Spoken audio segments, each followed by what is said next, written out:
You may be seated.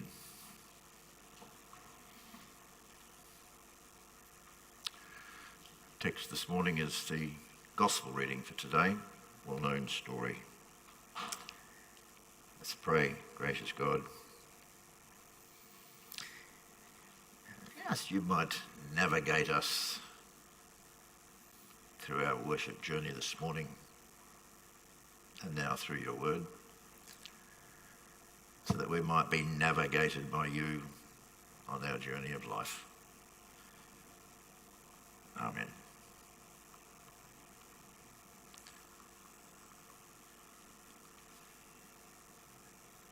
This is a well-known story and often treated as a metaphor in a variety of ways.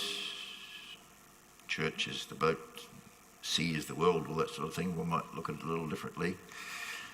And perhaps suggest that getting into the boat, I also heard someone say, getting into that darn boat, that's the challenge. That's the really big bit about the story. Begins with words from Jesus. Now, we've had a few words from Mark in recent gospel readings, and he's been teaching parables. A lot of teaching going on. He's been working pretty hard. And now he says to the disciples, let's go across to the other side. In other words, let's get in this boat and go. We might imagine him want to have a bit of a cruise, bit of R&R after all the teaching that's been going on, pressure he's been under, crowds flocking around him, requests for miracles and so on. So let's unpack this little phrase that seems to me to be quite significant. Let us go across to the other side. Let us. Didn't say to the disciples, you go, or you guys get the boat ready. No, let us go. We're going to go together. Isn't it a beautiful phrase? It's a beautiful phrase to think about in any journey of life. God calls us and then says, let us. Let's do this thing together. What's us? That's you and me, Jesus and us. We make up the us, this community. Let us. And it's let us go. Well, this is God's people on the move. Let us go. Something is going to be different. We're going to head somewhere. We're not just standing around, not just sitting around. We're actually going somewhere. And we're going to do this together. Let us go. Let us move together. Let us head off. Let us go across. Ooh, interesting. Across. Let us go across. Well, all sorts of ways in which God calls us to go across. Crossing's going from one spot to another. Obviously, destination has a beginning, has an ending. And here we're speaking about this journey across. Some might think of this to be the journey from birth to death, where he says to us also at baptism, let us go together on this journey of life. Let us go across. Across suggests as well, it's something different on the other side here. It's not quite the same as where we are. Is it the change? Change is going to happen. I think this is very much about change. Let us go across. That means leaving something behind and entering something new, something different, to the other side. Let us go across to the other side. The other side from where we are now. It's different from where we are now. There's going to be a change involved here. Calling us, we're going to do this together, Jesus is saying, let us go. We're not going to hang around, we're going to go across, and we're going to go to the other side. What is the other side? Where might he be calling us when it's to the other side? And I think this is very much about us. We could interpret this in a very individual way. We can do that as well, that's fine. But it does seem to me that this is about the congregation. Let us. Is Jesus talking to Golden Grove this morning, or whatever congregation we're hooked into? Let us go. I'm going to hang around. Let's go. And we're going to go across, and it's to the other side where it's kind of different. And the other side, for the disciples in Jesus' day, this other side was very different. I mean, this was going across the lake from Jewish territory to Gentile territory.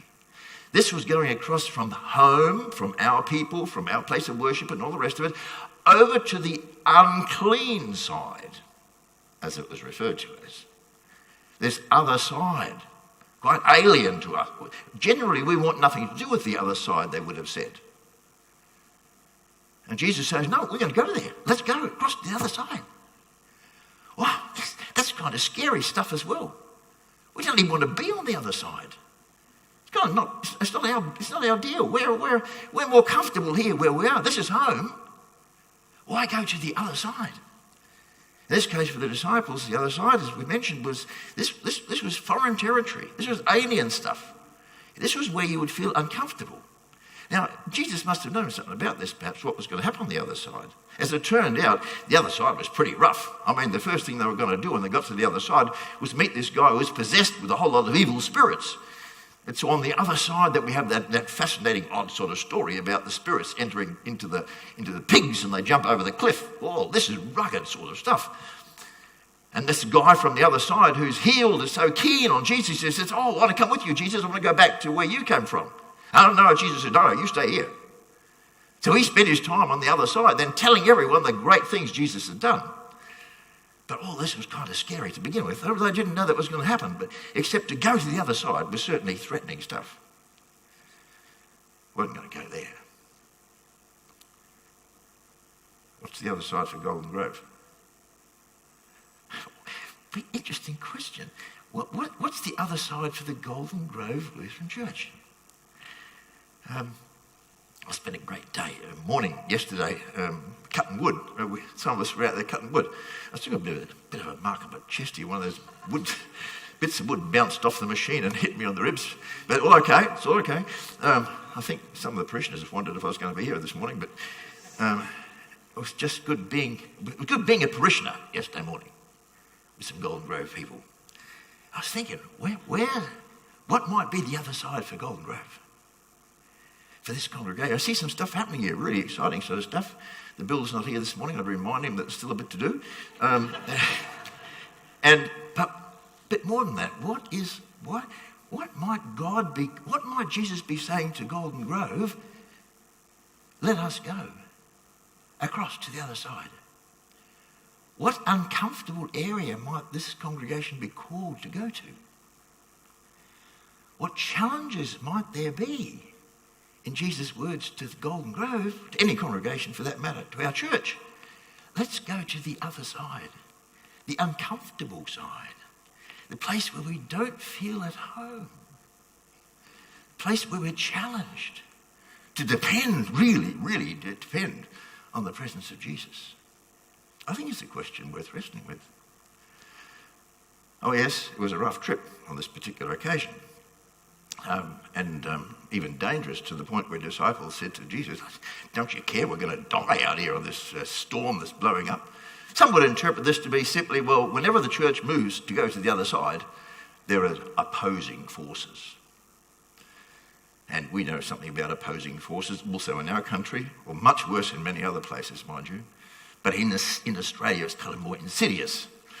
But the opposition is there. There are rough seas out there. Put your neck out too far as a member of the family of God and someone will notice you. And just read your local papers or read your papers and listen to the news. So it was a rough trip, and so it is change. Change is not comfortable. Making changes can be pretty challenging. Making changes as a community, as a congregation can be challenging. You know, congregations make decisions, and there are those of us who want to stay where we are, where it's kind of comfortable. And when some people are pushing to go to the other side, wow, hey, what this is really about. Do we want to go there? And it can be risky. Oh yes, risk. There's risk involved. Well, no surprise, of course, in this particular case, it was night time. They headed off at night time, mind you. But an odd time to go off in a boat. For those of you, some of you here are into boats and fishing. This is the place for fishing, isn't it? Big sign up there, Golden Grove, amateur fishing, yes. And storms were quite commonly in this lake. It was quite common sort of thing happening. You could ask, why did the disciples even go? Why didn't they argue with Jesus? Why didn't they say, hang on, Jesus, let's wait till the morning? I mean, it's night time. You know what can happen on this lake. It's really surprising they didn't sort of object a bit to this and ask some questions. Don't you know what goes on here, Jesus?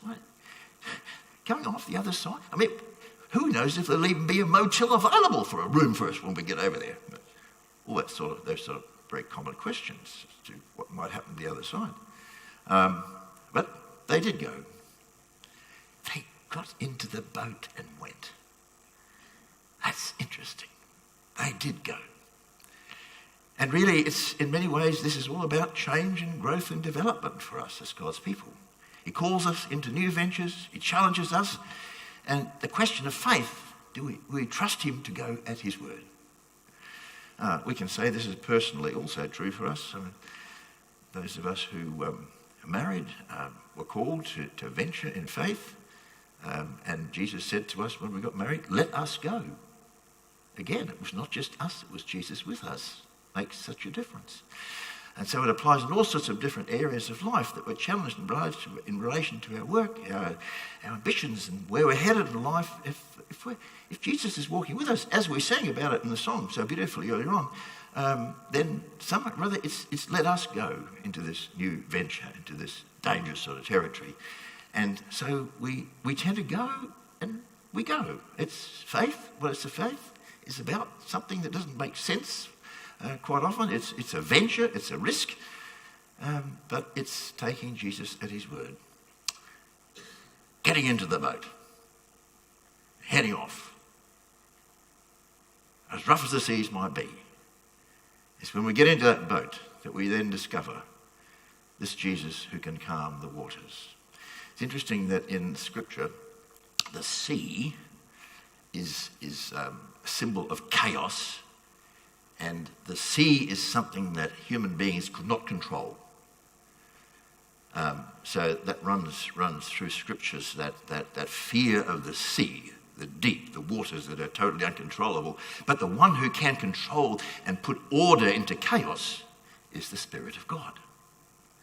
And so in that sense, when Jesus says, be still, he's demonstrating here that all those alien forces and powers that exist in the world, Jesus can control. His word, which was the word spoken in creation itself, bringing order out of chaos and putting the waters into their place. If you read the Genesis story, that sort of metaphor there, that symbolism of him separating the waters from the land, he sort of puts the waters in their place. That's where you will be. Only God can make those decisions and speak that word of truth. But it's when we experience that journey, when the storms are calmed, when the storms are raging, when we realise that Jesus is with us, sleeping or rather, he's always with us, that we discover his power and the wonder, the miracle, above all the miracle of grace, that in, with and under it all, God says to us, you're mine, I love you, I'm hanging out there with you, but let's go, we'll do it together. And see what I might do, what I might show you, and how you can give me in the end the glory and the praise. Amen. Lord, thank you for calling us to, in all sorts of areas of life, but calling us as communities, as churches, congregations, to go to the other side. Help us to puzzle that through and listen to that still small voice of your Spirit, leading us, prompting us, guiding us, and enabling us to have that faith to just get into the boat with you.